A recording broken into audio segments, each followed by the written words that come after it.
Tanak God se storie. Dit het ons 58 weke gevat om deur die 39 boeke van die Ou Testament te toer. Vandag kyk ons na al 39 boeke tegelykertyd. Die groot prentjie.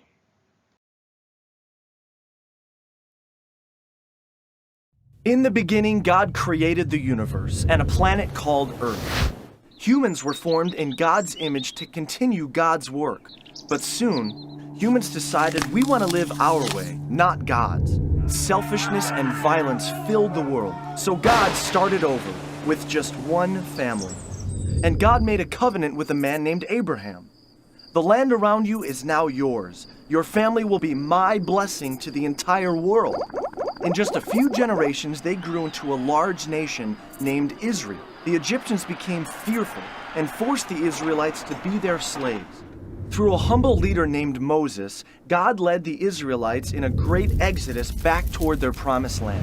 Along the journey, God gave laws and commands to help the Israelites follow God's ways. Finally, after 40 years of struggle and complaining in the desert, the Israelites arrived back home in the promised land.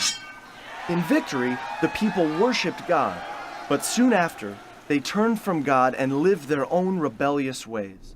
This became a pattern from generation to generation. Israel's greatest judge was Samuel. He followed God's ways and spoke for God as a prophet. He told Israel that God was the only king they ever needed.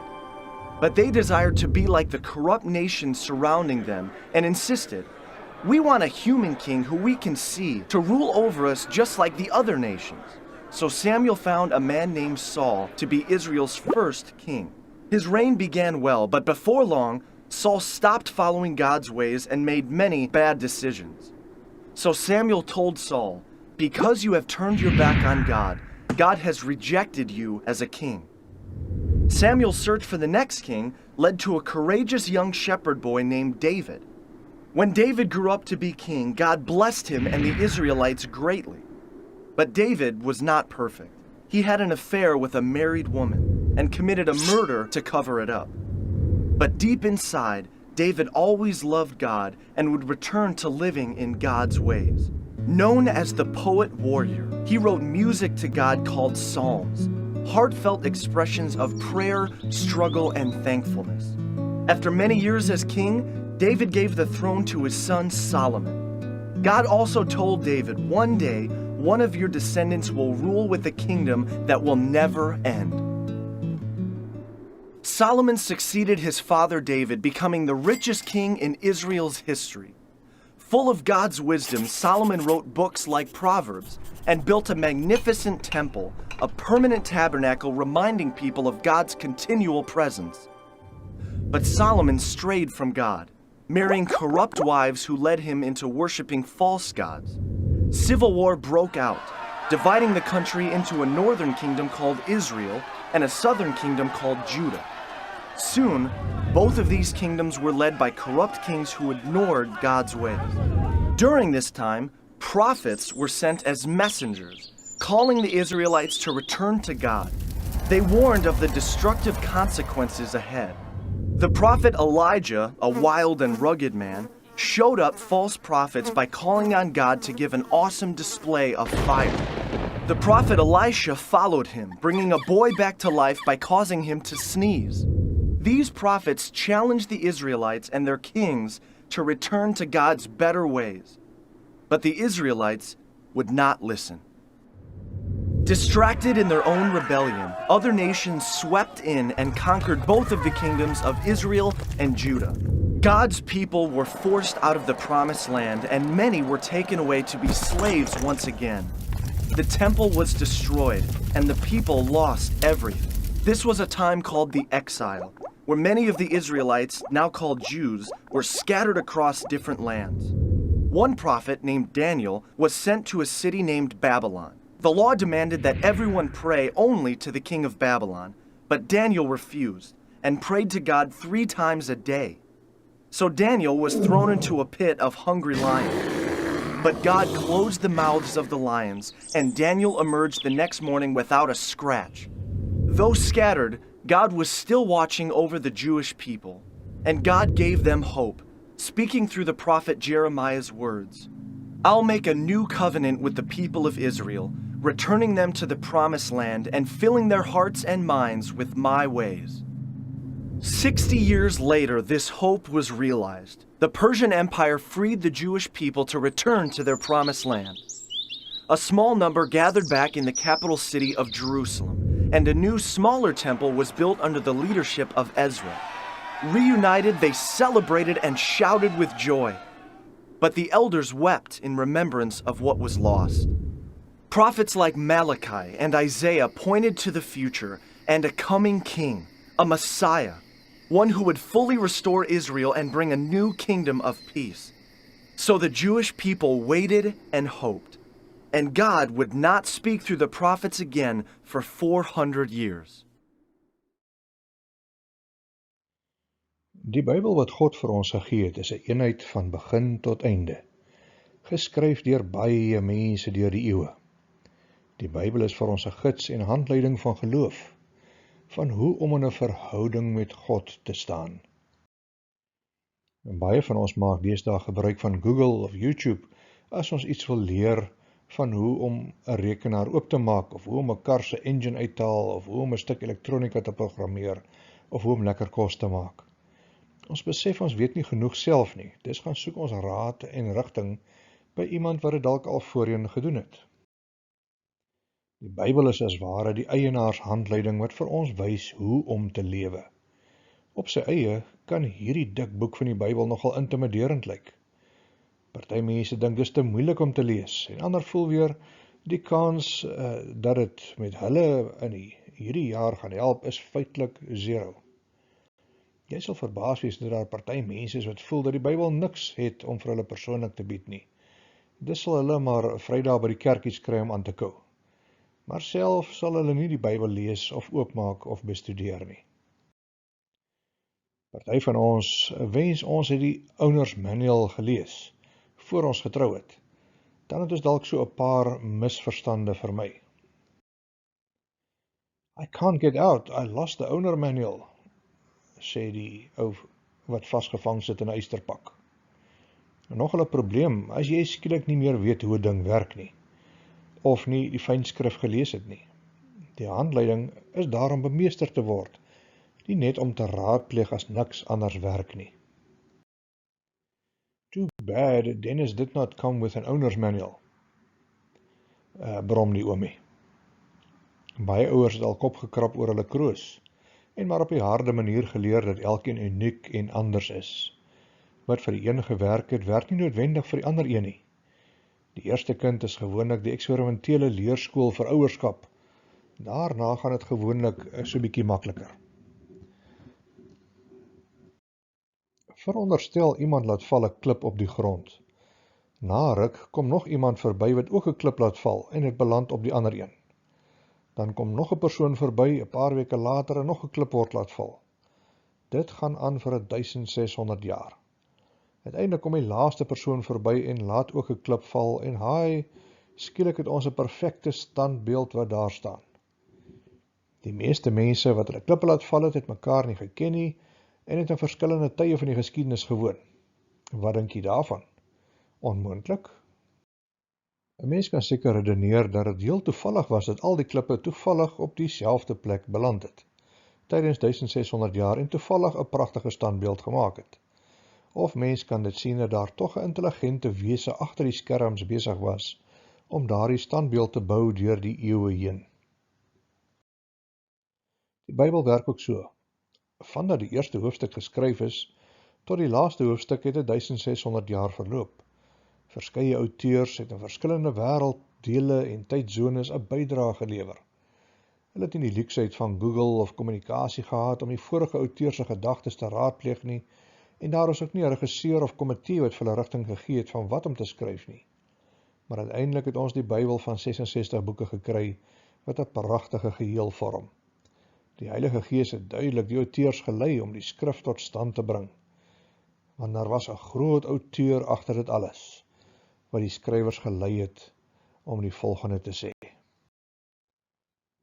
Die hele skrif is deur God geïnspireer en het groot waarde om in die waarheid te onderrig, dwaling te bestry, verkeerdhede reg te stel en 'n regte lewenswyse te kweek, sodat die man wat in diens van God staan, volkome voorberei en toegerus sal wees vir elke goeie werk.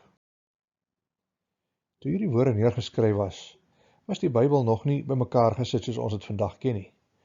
Paulus het dus verwys na die Ou Testament, want die Nuwe Testament was nog in wording. Maar hy was oortuig daarvan dat God die outeur was van die Ou Testament. Daar is mense vandag wat sê die Ou Testament is irrelevant vir ons, en dat net die dinge na Jesus se koms enige waarde het. Party ander voel weer die Ou Testament is propvol moets en moenies, wette en vervelige reëls. Party sê die boodskap van die Ou Testament is heeltemal anders as die van die Nuwe Testament. Party voel die Ou Testament is vol mites en opgemaakte stories, soos die skepingsverhaal, Noag en sy ark, die deurtog deur die Rooi See, Jonas avonture. Party voel die Ou Testament is irrelevant en is vir ewig verby, nie eens die moeite werd om te lees nie. Al hierdie opinies is ernstige misverstande en totaal foutief. Party glo net stukkies van die Bybel en versnipper of vermy die dele wat hulle nie meer saamstem nie. Die laaste jaar het ons kortliks gekyk na die groot prentjie van die Ou Testament deur te spring van boek na boek. Die Jode het die Ou Testament verdeel in 3 dele en dit die Tanak genoem. Die eerste was die Torah, die 5 boeke van Moses, die Nevi'im, die profete en die Ketuvim, die geskrifte. Al hierdie boeke same maak die Ou Testament op, soos ons dit vandag ken, alhoewel die orde van die boeke verskil het in die Joodse weergawe. Hulle eindig dit met die boek van Kronieke, nie Maleagi nie.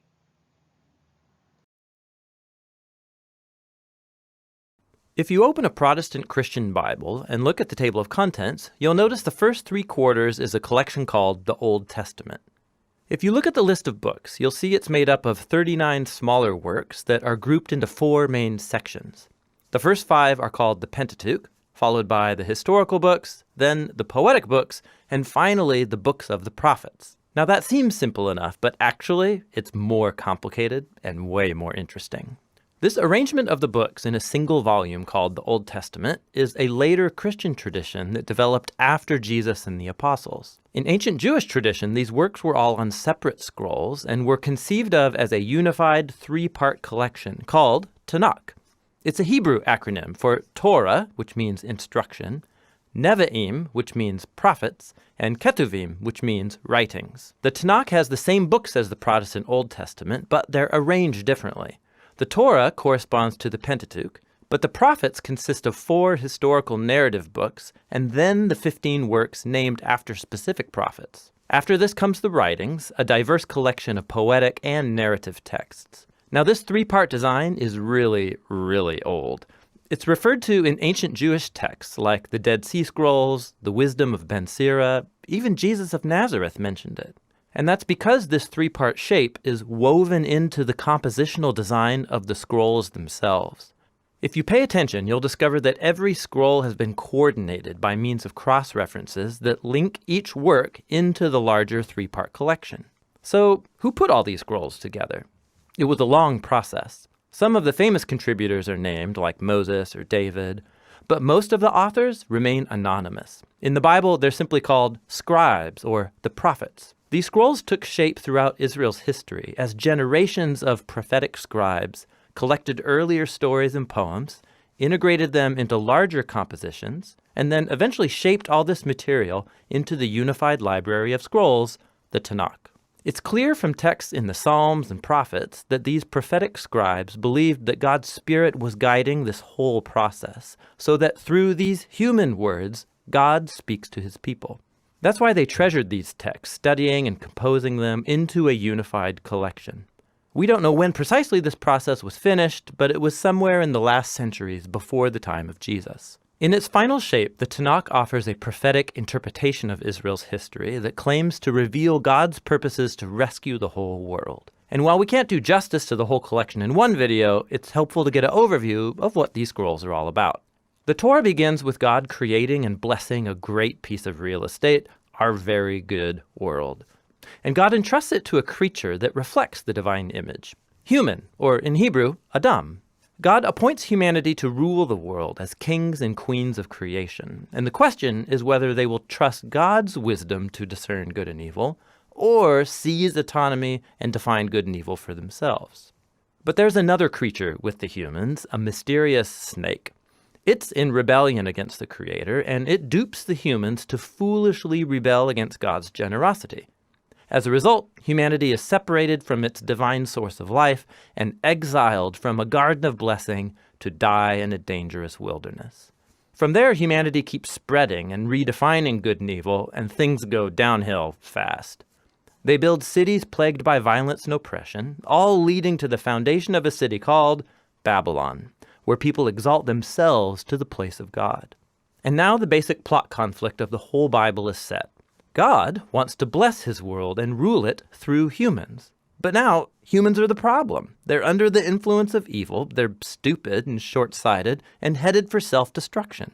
And this is all a setup for God's solution. We need a new kind of human. And so God promises that a new human will come, who won't give in to the snake. In fact, he'll crush it and be crushed by it.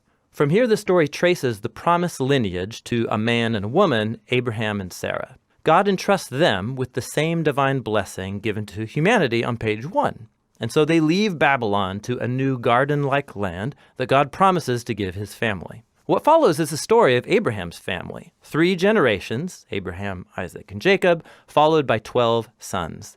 And our hopes are high until we read their very dysfunctional and destructive family story.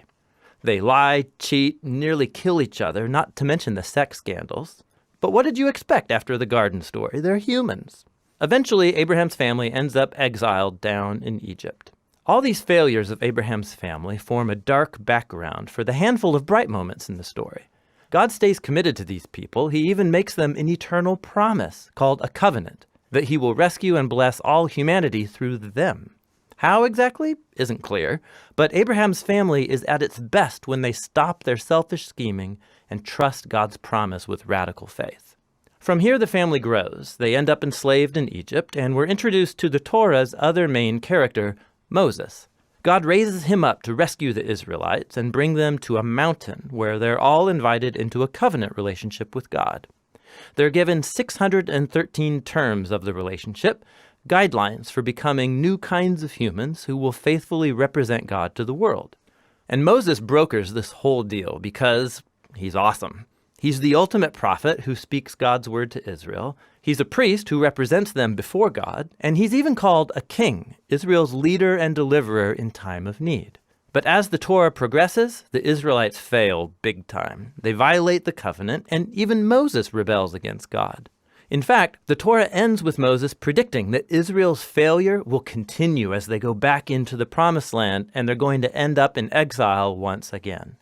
But he has hope that God will fulfill his promise to rescue Israel. One day he will cover for their failures. He'll heal their selfish hearts so they can truly love God and live. And then Moses dies. Now, the final sentences of the Torah scroll are surprising. They zoom forward in time, and we hear from the prophetic scribes who shaped the Tanakh. They reflect back on the story of Moses from their vantage point, and they tell us that never again in Israel's history did a prophet like Moses arise. Man, I wish another prophet, priest, king like him would come along. And with that, we move into the Nevi'im. It has 2 sub-collections. First, the former prophets, 4 narrative works about Israel's story in the Promised Land, told from the later perspective of the prophets.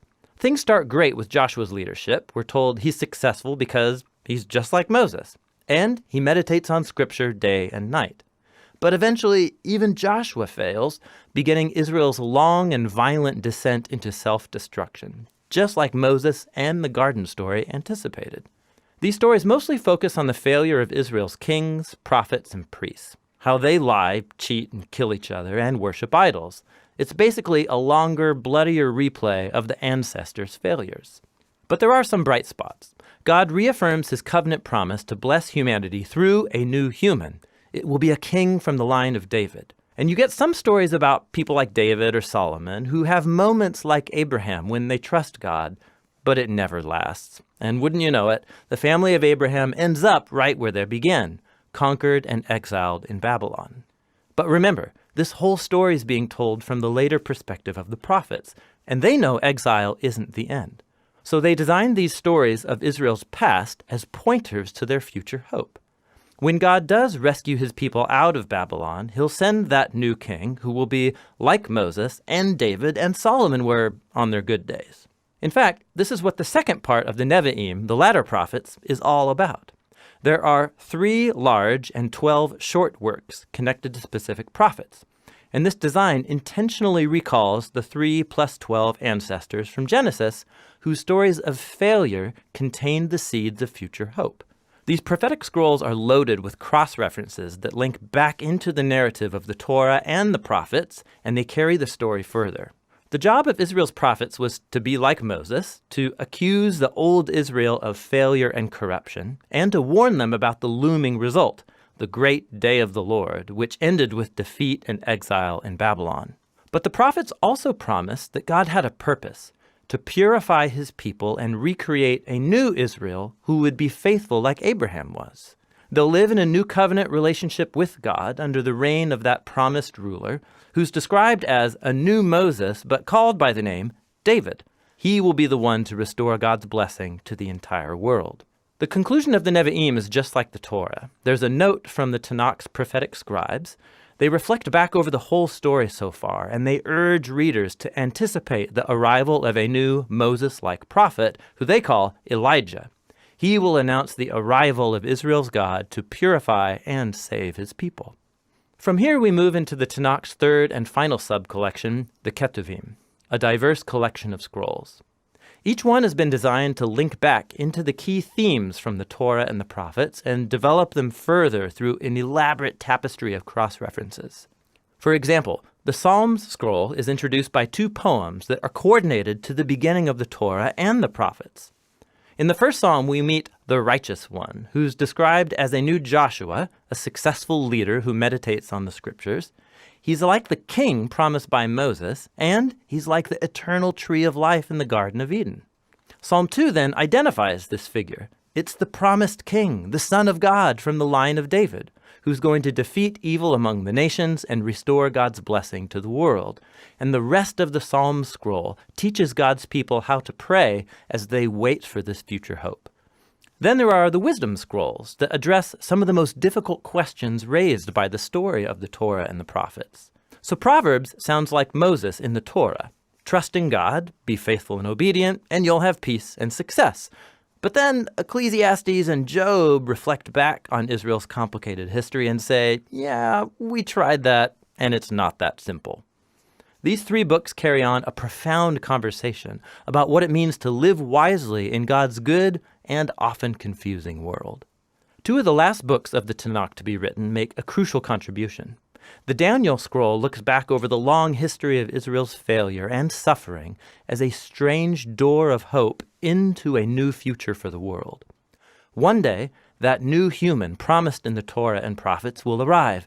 He's going to be trampled by humanity's animal-like inclinations towards evil, but then God will vindicate him and raise him up to rule the world in divine power. And finally, the Scroll of Chronicles retells the entire story of the Tanakh, from the beginning up to Israel's return from exile. The author focuses on God's promise to David of a future king who will reunite God's people in a new Jerusalem and bring divine blessing to the nations. The final lines of the Chronicles scroll have been coordinated with key texts from all over the Tanakh. They keep alive the hope of an ultimate return from exile, pointing to the arrival of an Israelite whose God is with him, that he may go up and restore the new Jerusalem, and that's how the story ends. The Tanakh is a majestically and intentionally designed collection of ancient Hebrew scrolls. These diverse texts from all periods of Israel's history have been woven together as a unified story about God's covenant promise to Israel and to all humanity. They were made for a lifetime's worth of reading and reflection, as these remarkable human words offer a divine word of wisdom and future hope that still speaks today. Die Ou Testament is aanvanklik mondelings oorgedra van geslag tot geslag, van vaders na hulle kinders, totdat dit uiteindelik neergeskryf is. Die oorspronklike tale waarin dit geskryf is, was Hebreeus en Aramees. Gelukkig het ons vandag toegang tot verskeie vertalings sodat ons die Ou Testament kan lees in Afrikaans en Engels. Die 39 boeke van die Ou Testament word na verwys in afkortings met die eerste 3 letters van die boek. Genesis is byvoorbeeld Gen, of Maleagi word uitgespreek Mal. Die langste boek in die Ou Testament is die Psalms en die kortste boek Obadja. Geleerdes het dit later opgedeel in korter hoofstukke en vir hulle nommers gegee. Genesis is opgedeel in 50 hoofstukke en Psalms in 150 hoofstukke. Daar is altesaam 929 hoofstukke in die Ou Testament. Elkeen van hierdie hoofstukke is toe verder opgedeel in verse. Altesaam is daar 23.214 versies in die Ou Testament. In Jesus se tyd het hy net die Ou Testament gehad om te lees. Dit was nie vir hom 'n vervelige of irrelevante boek nie. Hy het dit baie ernstig opgevat en gereeld daaruit gelees. Meer as 300 profesie het immers verwys na sy koms, en hy was die vervulling daarvan. Na sy opstanding het hy die 2 Emmausgangers langs die pad gekry en vir hulle vertel hoe alles in mekaar steek. Daarna het hy by Moses en al die profete begin, en al die skrifuitsprake wat op hom betrekking het, vir hulle uitgelê. Toe Jesus vir Filippus geroep het as een van sy disippels, het hy dadelik na sy vriend Nathanael gegaan om die goeie nuus met hom te deel. Filippus kry toe vir Nathanael en sê vir hom, ons het hom gekry van wie Moses in die wet geskrywe het, en van wie die profete ook geskrywe het. Dit is Jesus van Nasaret, die seun van Josef. Jesus self verwys na die Ou Testament se storie, wat eintlik alles oor hom gaan. Julle ondersoek die skrif, omdat julle dink dat julle die ewige lewe daarin kry, en dit is juis die skrif wat oor my getuig. Net voor Jesus se hemelvaart het hy dit weer onderstreep vir sy volgelinge.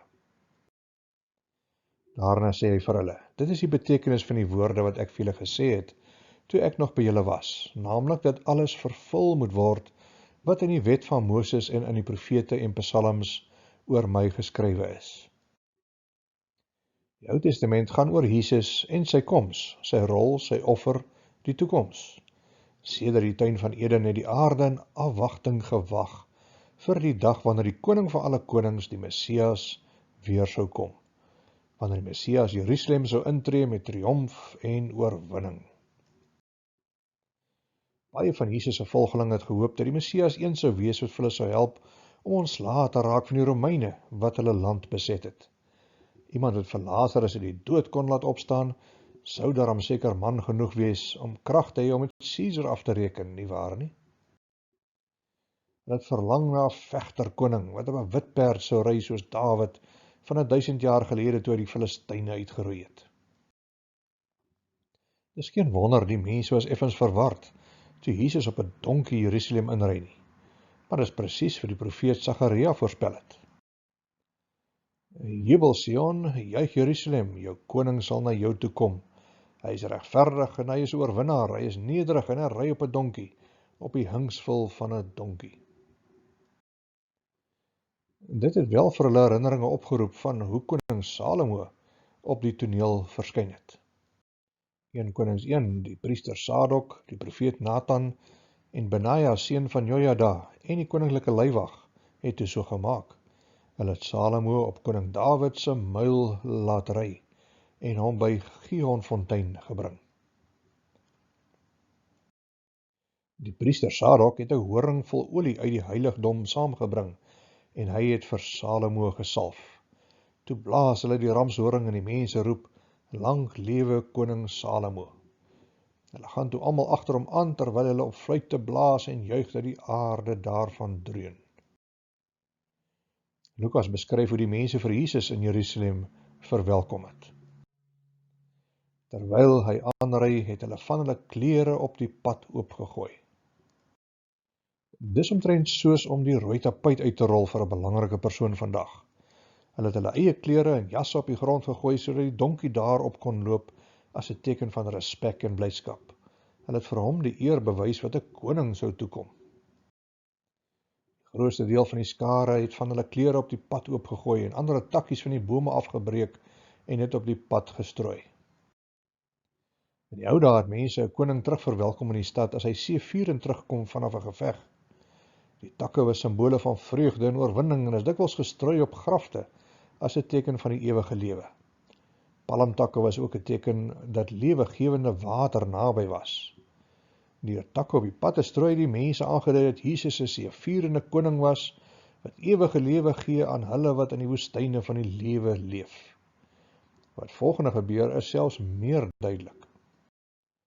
Die mense wat voor Jesus geloop het en die wat agter hom aangekom het, begin uitroep: "Prys die seun van Dawid, loof hom wat in die naam van die Here kom, prys hom in die hoogste hemel." Lukas het dit so waargeneem. Toe hy naby die stad kom teen die afdraand van die Olyfberg, het die hele skare juigende volgelinge God uit volle bors begin prys oor al die wonderwerke wat hulle gesien het. Hulle het gesing: "Loof die koning, hy wat in die naam van die Here kom. Vrede in die hemel en eer aan God in die hoogste hemel." Jesus se disippels het na die koms van die Heilige Gees op Pinksterdag begin preek en vir mense die goeie nuus openlik vertel dat Jesus die Messias was.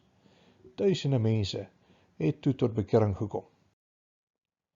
Selfs een van Jesus se grootste teenstanders, Saulus, het op pad na Damaskus 'n ontmoeting met Jesus gehad wat sy lewe verander het. Hierdie eertydse fariseer het met groot openlikheid die Ou Testament vir sy hoorders uitgelê, waar hulle ook al gekom het. Na die voorlesing uit die wet en die profete het die raadslede van die sinagoge hulle laat weet: "Broers, as julle vir die volk 'n woord van bemoediging het, praat maar." Paulus het opgestaan en met 'n handbeweging aandag gevra en gesê: "Israeliete en Godvreesendes, luister. Die God van hierdie volk Israel het ons voorvaders uitgekies en hulle 'n groot volk gemaak toe hulle as vreemdelinge in Egipte gewoon het. Hy het hulle deur sy groot mag daarvandaan uitgelei en hulle in die woestyn ongeveer 40 jaar lank geduldig verdra. Daarna het hy 7 nasies in die land Kanaan uitgewis en hulle land aan die Israeliete gegee. Dit alles het omtrent 450 jaar lank geduur. Daarna het hy rigters oor die land laat regeer tot die tyd van die profeet Samuel. Toe die Israeliete daarna 'n koning wou hê, het God vir Saul, seun van Kis, uit die stam Benjamin aan hulle gegee. Hy het 40 jaar lank geregeer. Nadat God hom van sy ampt onthef het, het hy Dawid as koning oor hulle aangestel. Van hom het God gesê: "Ek het in Dawid, seun van Isaai, 'n man na my hart gevind. Hy sal my opdragte uitvoer." Uit hierdie man se nageslag het God volgens sy belofte Jesus as verlosser vir Israel laat voortkom. Voor Jesus se koms het Johannes die hele Israel opgeroep om hulle te bekeer en te laat doop. En toe hy aan die einde van sy loopbaan gekom het, het hy gesê: "Wie dink julle is ek? Ek is nie hy nie, maar kyk, hy kom na my. Ek is selfs nie werd om sy skoene los te maak nie." Broers, nakommelinge van Abraham en julle Godvreesendes, aan ons het God hierdie boodskap van verlossing gestuur. Die inwoners van Jerusalem en hulle leiers het vir Jesus nie erken nie.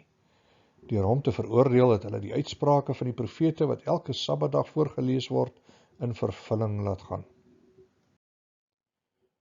En alhoewel hulle geen grond vir die doodstraf kon kry nie, het hulle tog vir Pilatus gevra om Jesus om die lewe te bring. Nadat hulle aan Jesus alles gedoen het wat van hom in die skrif geskrywe staan, is hy van die kruis afgehaal en begrawe. Maar God het hom uit die dood opgewek. Hy het in die loop van baie dae aan die mense verskyn wat saam met hom van Galilea af na Jerusalem toe gegaan het. Hierdie mense is nou sy getuies by die volk. Hierdie is die eerste preek van Paulus in die boek Handelinge. Hy hamer veral op 2 punte of gedagtes wat hy wil hê sy hoorders moet onthou. Eerstens, alles in die geskiedenis van Israel het opgebou en bygedra tot die koms van Jesus. Die groot verlossing vir sondaars sou plaasvind wanneer Jesus doodgaan in hulle plek en weer opstaan uit die dood. Tweedens, die hele storie agter Jesus se koms is eintlik God se storie. Die teks is deurdrenk van God se vingerafdrukke en verwysings na God. 16 keer wys Paulus dat God die outeur en hoofkarakter is in die geskiedenis.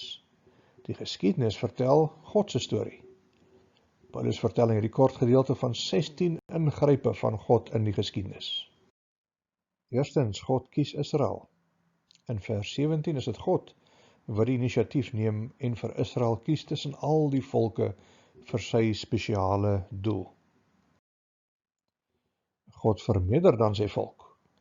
God het sy volk laat groei onder moeilike omstandighede, selfs tydens slawerny in Egipte. Dit was nie net 'n buitengewone vrugbaarheid nie, maar God se handewerk om sy mense te laat vermeerder. God demonstreer sy krag. God het hulle uitgelei uit Egipte met sy hand. God het as ware sy spiere gebult vir die Egiptenare en vir hulle sy mag gedemonstreer met die 10 plaae. God wou hê sy mense moes hom sien as 'n magtige verlosser, nie sommer enige hier jy afgooitjie nie. God sorg vir sy volk. God het vir Israel deur die woestyn gedra op pad na die beloofde land. God was hulle gids en onderhouer en soos 'n pa het hy vir hulle gesorg. Dit was God wat dan ook sy vyande verslaan het. God het die 7 nasies in Kanaan verslaan. Elke oorwinning was weens God se direkte hand en betrokkenheid. Dit was nie die Israeliete se eie vernuf of swaardvegkuns wat vir hulle die oorwinning gegee het nie. Dit was God wat vir sy volk Kanaan gegee het as 'n erfenis. Dit behoort aan hom en hy gee dit vir sy volk wat op hom vertrou. Dit was nie die Kanaanitiese land nie, maar God se. Die hele aarde is syne, want hy het dit gemaak. God het vir hulle rigters of leiers gegee. God het hulle uitgekies en aangestel. God het vir hulle die eerste koning gegee, koning Saul, om die volk te lei, sodat hulle God sal volg met hulle hele hart. God is die een wat vir koning Saul verwyder het van sy troon, weens sy ongehoorsaamheid aan God. Daarna het God vir Dawid genaal, hom uitgekies, 'n onbelangrike jongste kind, wat gespeel het met 'n slingervel, musiek gemaak het met sy lier en liedjies geskryf het agter die skape. Dit was God wat vir Dawid in Saul se plek aangestel het. God het vir Israel 'n redder gestuur, Jesus. God het dit lank terug reeds beplan en aangekondig, sodat wanneer Jesus sou kom, ons sou weet dat dit hy was wat die redder gestuur het. God het vir Johannes gestuur om die pad voor te berei vir die Messias. Johannes het sy volgelinge se aandag daarop gevestig dat hy nie die Messias is nie, maar dat daar een sou kom, wie se skoenveters hy nie waardig is om vas te maak nie. Die punt van Johannes se storie was dat Jesus die sentrum was van God se storie, niemand anders nie. God het 'n boodskap van verlossing gestuur. God het dit beplan en uitgevoer deur Jesus. Paulus wys dat selfs hulle wat nie vir God geken het nie, deel was van God se storie. Al het hulle nie verstaan wat God besig was om te doen nie, het God hulle ingespan om sy beloftes te vervul en profesieë te laat waar word. Die leiers van Jerusalem was die mense wat Jesus ter dood veroordeel het. Die hele geskiedenis is God se storie, waarin God die sentrale akteur is. Of die mense nou daarvan weet of nie, hy vervul sy plan, soms selfs deur die mense wat hom nog nie ken nie. Toe alles vervul is wat oor Jesus geskryf is, het hulle hom van die kruis afgehaal en in 'n graf neergelê. Die arrestasie en kruisdood van Jesus was nie maar bloot 'n menslike stukkie weerstand nie, maar was God se plan. Dit het op daardie stadium gelyk na 'n mislukte plan, maar die plan van God was nog nie voltooi nie. God het vir Jesus uit die dood laat opstaan en ook vir ons die ewige lewe gegee. God was aan die werk, selfs deur die dood en opstanding. God is nog steeds aan die werk om sy boodskap van verlossing te versprei oor die aarde. Paulus sit die hele geskiedenis in perspektief, deur gedurig te wys dat God dit en God dat gedoen het. God is die een waarom alles draai. Dis die moeite werd om vir hom te leer ken. Ons lewe egter vandag in 'n samelewing waar God nie geken word nie, en waar al minder mense in God glo. Mense is naïef, salig onbewus daarvan dat God eintlik in beheer is van hulle lewens. Lees maar enige geskiedenisboek en jy sal nie eers God se naam daarin sien nie. Lees maar enige koerant en die kans dat jy enige verwysing na God se bydrae aan die gebeure sal raaklees, is feitelik 0. Die wêreld probeer sy bes om vir God uit die lewe uit te sny en dink hulle gaan dit regkry. Maar as die ware Jakob afwesig is al wat oorbly maar net 'n skyn, 'n skaduwee. Dit wat kommunisme destyds voorgestaan het, naamlik 'n godlose gemeenskap, het uiteindelik tog oorgespoel na die hele wêreld. Hulle was suksesvol daarin dat God uitgeskuif is, dat God onbelangrik geraak het, 'n stokperdjie op die kantlyn, iemand wat nie meer jou lewe beïnvloed nie. Die meerderheid van die wêreld se bevolking wil vandag niks met God te doen hê nie. Mense probeer vir God in 'n boksie druk deur te sê dat dit tog net godsdiens is. Iemand wat jy in 'n souvenirwinkel kan koop en as 'n aandenking kan huis toe vat. Pas jou God in 'n boksie in? Of is jou God groter as dit? God is baie meer as net 'n godsdiens, hy is 'n realiteit. As 'n Christen glo jy dat God die hoofakteur is in die wêreldse gebeure? Paulus probeer vir sy hoorders uitwys dat die wêreld soos hulle dit ken baie meer is. Die geskiedenis was die verhoog waarop die goeie nuus van die evangelie sou plaasvind. Dis God se wêreld, hy het dit gemaak, dit behoort aan hom, en so ook almal wat daarop woon. God is besig om hierdie wêreld te lei, sodat sy doelwitte bereik sou word. Alles het te doen met God, en alles kry sy betekenis in God. Hoe belangrik is God in jou lewe? As iemand jou lewe sou dophou vir 'n week en 'n boek daaroor moet skryf, sou hy vir God in jou lewe kon vind of raak sien? Hy sal kyk na hoe jy jou tyd spandeer, hoeveel tyd jy spandeer met stilte tyd of Bybelstudie of gebed. Hy sal kyk na hoe jy jou probleme en uitdagings hanteer. Hy sal kyk na hoe jy die mense om jou behandel, selfs hulle wat jou irriteer. Hy sal kyk na hoe jy optree as iemand jou te nakom. Hy sal luister na jou taalgebruik in die verkeer, by die braaivleis en tussen jou goddelose vriende. Hy sal kyk na wat vir jou belangrik is in die lewe en waaraan jy gereeld dink. Hy sal jou dophou om te sien of jy vir God vertrou met sy beloftes. Hy sal kyk na dit wat jy doen as niemand anders naby is nie. En hy sal sien wie is eintlik in beheer van jou lewe. Sal hy genoeg bewyse in jou lewe kan vind dat jy regtig aan Jesus behoort? Dat God vir jou belangrik is? Dat God se plan vir jou lewe belangrik is? Sal hy genoeg bewyse kan vind dat Jesus nommer 1 in jou lewe is? Die kerk in Laodicea het stadig aan hulle entoesiasme begin verloor. Besig geraak met baie ander goed en geestelik koud begin word. As jou geestelike lewe in dieselfde groef begin val, luister dan na God se raad. Ek weet alles wat julle doen. Ek weet dat julle nie koud is nie en ook nie warm nie. As julle tog maar koud of warm was. Maar nou, omdat julle lou is, nie warm nie en nog nie koud nie, gaan ek julle uit my mond uitspoeg. Julle sê ons is ryk, skatryk, ons het niks meer nodig nie. En julle weet nie dat julle ellendig en beklaanswaardig is nie, arm, blind en kaal. Daarom raai ek julle aan om by my goud te koop, wat deur vuur gelouter is, sodat julle ryk kan word. En koop wit klere, sodat julle kan aantrek en julle skande, julle naaktheid nie gesien word nie. En koop oogsalf om aan julle oë te smeer, sodat julle kan sien. Ek bestraf en tug elkeen wat ek lief het. Laat dit dan vir julle erns wees en bekeer julle. Kyk, ek staan by die deur en ek klop. As iemand my stem hoor en die deur oopmaak, sal ek by hom ingaan en saam met hom die feesmaal hou en hy saam met my. As God stadig aan tweede viool begin speel het in jou besige lewe, bied hy jou vandag 'n keuse aan. Hy roep, kom terug na my. Bely dit as jou hart koud begin word het.